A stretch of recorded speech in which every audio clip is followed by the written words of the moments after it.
t'excuses de déranger. Tu t'excuses de prendre trop de place dans la conversation. T'envoies des messages et t'ajoutes « Désolé de t'embêter avec ça ». T'arrives quelque part et tu te fais le plus petit, la plus petite possible. Et t'appelles ça être discret.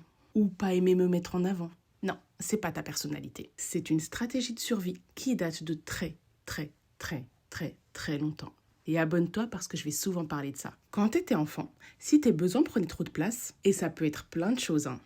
Une mère débordée, un père absent émotionnellement, une famille où les émotions c'était tabou, un contexte où il fallait être sage pour être aimé. Ton cerveau, il a fait un calcul ultra logique. Si je me fais petite, si je prends pas de place, si j'ai pas de besoin, on va m'aimer.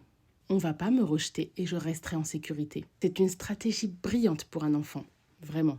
Sauf que t'as grandi. Mais ton cerveau fidèle au poste, il continue d'appliquer cette stratégie. Partout, tout le temps. Au travail, dans tes amitiés, dans tes relations affectueuses, en couple, tu t'effaces, tu minimises. Tu t'excuses de prendre de la place dans ta propre vie. Et le pire, t'appelles ça de l'humilité ou de la modestie. Ou tu te dis juste que t'es comme ça. Mais voilà ce que ça coûte vraiment. T'arrives dans une pièce en t'excusant d'être là.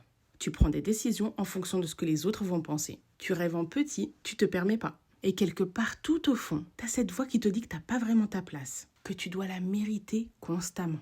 Mais cette voix, c'est pas la vérité. C'est juste la voix de quelqu'un qui a appris à survivre en s'effaçant. Et la bonne nouvelle, c'est que cette voix, on peut la changer. Cette stratégie, elle peut être désapprise, mais pas en te forçant à prendre plus de place, ou en te répétant que t'es capable. Parce que le problème, il est plus profond que ça. Il faut aller chercher cette croyance là où elle s'est installée, et lui montrer qu'elle est obsolète. C'est le cœur du travail qu'on fait dans Reconnecte-toi.